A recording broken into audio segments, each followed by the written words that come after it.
સૌભાગ્ય સુંદરી વ્રત. સામાન્ય રીતે આ વ્રત માગસર સુદ ત્રીજને દિવસે કરવામાં આવે છે. આ દિવસે સ્ત્રીઓ નાહી ધોઈ શંકર પાર્વતીની પૂજા કરે છે અને પતિના લાંબા આયુષ્યની ઈચ્છા કરે છે. આ વ્રત મહાન વ્રત ગણાય છે. દરેક સૌભાગ્યવતી આ વ્રત કરે છે. આ વ્રત ભવિષ્ય ઉત્તર પુરાણમાં આ રીતે વર્ણવવામાં આવી છે. તો આપણે વ્રત કથા જોઈશું.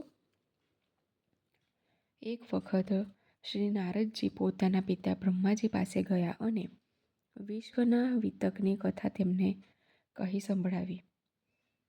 પિતામહે તેમને અનેક વ્રત, દાન, તપ કરી પાપ ભાર શી રીતે હળવો કરવો એની કથાઓ કહી.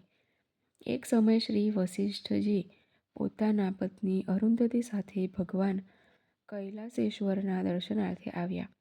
આ વખતે શિવસભામાં નારદાદિ અન્ય ઋષિમુનિઓ, દેવો, ગંધર્વો, યક્ષો, કિન્નરો, વસુ અને આદિત્યગણો ઉપસ્થિત હતા.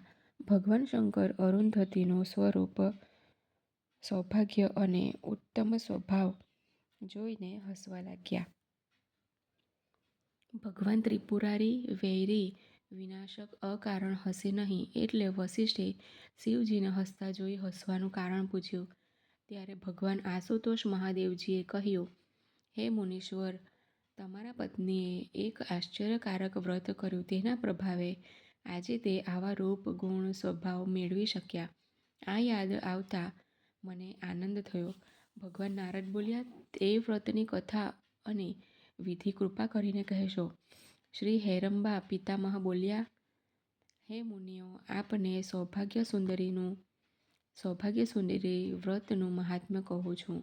પૂર્વે એક અનસૂયા મેઘાવતી નામે સ્ત્રી હતા. તેઓ શૂદ્રને ત્યાં નિર્વાહ માટે દાસીપણું કરતા હતા. શૂદ્ર માલિકના ઘરનું અન્ન ખાતા અને મેલા પુરાણા કપડાં પહેરતા. મેલ ચઢેલા ભૂખરા અંગવાળી આ સ્ત્રી એક દિવસ કામ પ્રસંગે કોઈ એક બ્રાહ્મણને ત્યાં ગઈ. આ બ્રાહ્મણની સ્ત્રી સૌભાગ્ય સુંદરીનું વ્રત કરતી હતી. એને ત્યાં આ દાસી જરાવાર બેઠી. ત્યાં એના સાંભળવામાં આવ્યું કે આ વ્રત તમામ મનોરથ પૂર્ણ કરનાર વ્રત છે. પૂર્વે જ્ઞાન વૈરાગ્ય વધારનારા આ વ્રત મેં ઉમાને કહ્યું હતું. એની મહાનતા આ દાસી સમજીને ત્યાર પછી બ્રાહ્મણને ત્યાં વારંવાર જવા લાગી.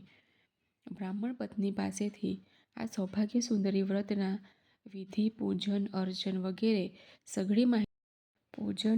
વગેરે સઘળી માહિતી સાથે જાણી લઈ પછી તેણે એ વ્રત કર્યું.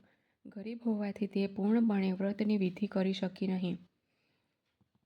તેમણે એઠું ખાઈ પારણા કર્યા છતાં તેનામાં ભગવાન અને વ્રત પ્રત્યે સંપૂર્ણ શ્રદ્ધા હોવાથી તેનું વ્રત સફળ થયું. આર્ય પુરુષો કહી ગયા કે શ્રદ્ધાથી જ ધર્મ રહે છે. શ્રદ્ધાયુક્ત રીતે જ ધર્માચરણ કરવામાં આવે છે. તે ખામીવાળું હોવા છતાં શીઘ્ર ફળદાયક થાય છે. મેઘવતી મૃત્યુ પછી વ્રતના પ્રભાવે ભલ્લી રાજાને ત્યાં પુત્રી રૂપે જન્મી. તે અદ્ભુત રૂપ, ગુણ અને સ્વભાવવાળી ભીલ કન્યા બધાને મુગ્ધ કરવા લાગી. વ્રતના પારણામાં એઠું ખાવાથી એ ભીલને ત્યાં અવતરી. તેના લગ્ન એક ભીલ રાજ સાથે થયા. તે જન્મમાં વિધિવત સૌભાગ્ય સુંદરીનું વ્રત કરવાથી વ્રત કરવાના પ્રભાવે ત્યાર પછીના અવતારે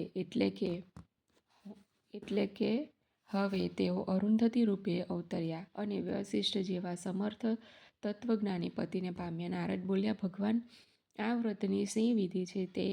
એને કયા માસમાં કરવું તે કૃપા કરીને સૂક્ષ્મ રીતે કહો. બ્રહ્મા બોલ્યા, મુનિરાજ, માગસર યા મહામાસમાં આ વ્રત કરવું. વ્રત આરંભના દિવસે અધેડોનું દાતણ કરવું, શુદ્ધ ઉપવાસ ફળાહાર વિના જ કરવો અને મા મહેશ્વરનું પૂજન કરવું. નૈવેદ્યમાં દાડમ ધરવા, કપૂર મિશ્રિત જળ ધરવું. આ તૃતીયા વ્રત માઘ, ફાલ્ગુન, ચૈત્ર વગેરે માસોમાં પણ કરી શકાય છે, પરંતુ વ્રતનું ઉત્થાપન તો માગસર માસમાં જ કરવું. ઉત્થાપનના દિવસે ઉપવાસ રહી ખાખરાના પુષ્પો વડે મા મહેશ્વરને પૂજવા, સૌભાગ્ય દ્રવ્ય સાથે સંપૂર્ણ વસ્ત્રો નવા ખરીદી લાવી તે સૌભાગ્યવતીને દાનમાં આપવા. આથી સૌભાગ્ય અવિચળ રહે છે. આ વ્રત 1 વર્ષ પર્યંત કરવાનું છે. પ્રત્યેક માસની સુદ તૃતીયા ભૂલવી જોઈએ નહીં. આ વ્રત કરનારનું સૌભાગ્ય અખંડ રહે છે. તેના તમામ મનોરથ પૂર્ણ થાય છે. સૌભાગ્યવતી સ્ત્રીઓ માટે આથી ઉત્તમ અન્ય કોઈ વ્રત શાસ્ત્રમાં વર્ણવાયું નથી.